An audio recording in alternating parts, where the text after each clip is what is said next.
What's going on, YouTube? This is Scott. Today we're going to talk about 10 tips to improve your credit. First, we're going to start with what Experian says, and then I'm going to give you my views about it. All right, so for the first tip, it says here, number one, prove where you live. Register on the electoral roll at your current address. You can do this even if you're in shared accommodation or living at home with your parents. Number two, build your credit history. Having little or no credit history can make it difficult for companies to assess you, and your credit score may be lower as a result. This is a common problem for young people and people who are new to the country. Luckily, there are some steps you may be able to take to build up your credit history. Number three, make regular payments on time. Paying your accounts on time and in full each month is a good way to show lenders you're a reliable borrower and capable of handling credit responsibly.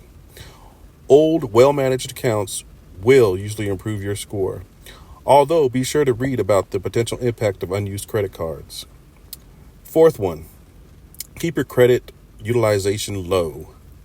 Your credit utilization is the percentage you use of your credit limit. For example, if you have a limit of $2,000 and use $1,000 of that, your credit utilization is 50%. Usually a lower percentage will be seen positively by the lenders and will increase your credit score as a result. If possible, try and keep your credit utilization below 30%. Number five, see if you could get an instant score boost by securely connecting your current account to your Experian account. You can show us how well you manage your money. We'll look for examples of your responsible financial behavior, such as paying your Netflix, Spotify, and council tax on time and paying into your savings investment accounts. We'll share a summary of your boosted data with participating lenders when you search or apply for credit.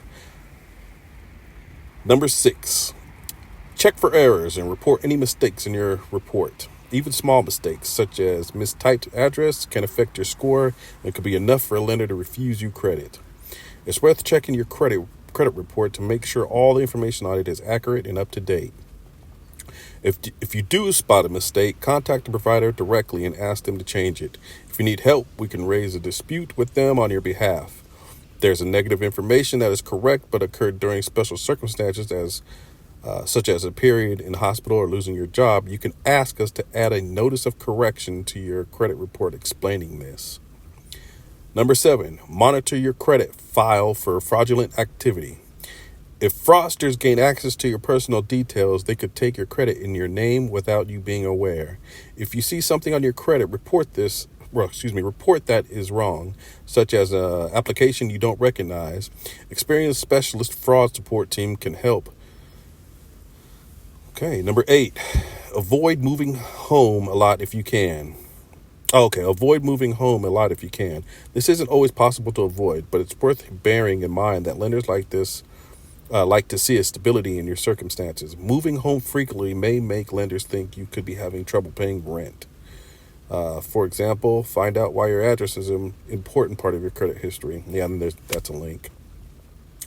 Number nine, keep old accounts open and show a long credit history. It can be good to show lenders that you can successfully manage multiple credit accounts, especially over a long period of time. Most credit scoring models tend to reward you for having long-standing mature credit accounts and for only using a small portion of your credit limit. And finally, consider getting a credit builder card. If you're looking to improve your credit rating, then Credit Builder can help you rebuild your credit score. They typically have low spending limits and high interest rates. When you first get a credit card, it might briefly cause your score to drop, but used well, it can help you build your score over time. Credit builder cards can be effective if you use them for a small amount of spending each month. Well, I would say that was some pretty good tips there. For me, I'm building my credit. I remember the first time I tried to get a loan, I wasn't able to establish a loan because I didn't have any credit at all. So what I ended up doing is I went and got myself a small little credit card from the bank that I was dealing with, U.S. Bank. And I would just put little bits of money on it and then just pay it off right away. I even do that today. But I mess around a little bit with the 3% cashback rewards from Visa on from Amazon, and that's how I do things, and that's how I'm able to raise my credit score. Probably one of the biggest things that helped with my credit score is when I first bought and paid off my mortgages on time, and then I sold the home without any issues.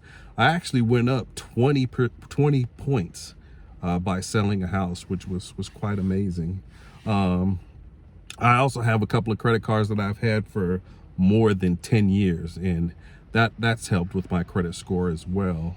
I'm currently at least as far as Experian, 821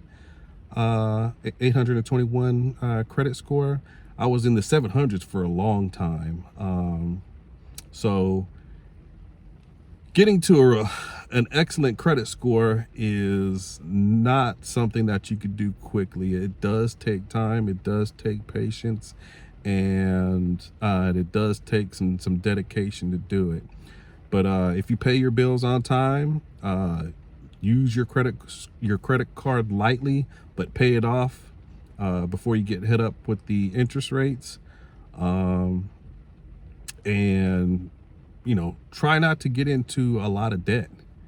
Like I've said before, I don't go for vehicle loans. I pay cash for all my vehicles, and I've done well doing that. I keep my credit utilization very low. I mean, I would say my credit utilization is probably at 5%. Now, I don't use my credit cards. I mean, I use my credit cards, but I pay them off right away. I don't maintain any debts. And it's worked out marvelously for me.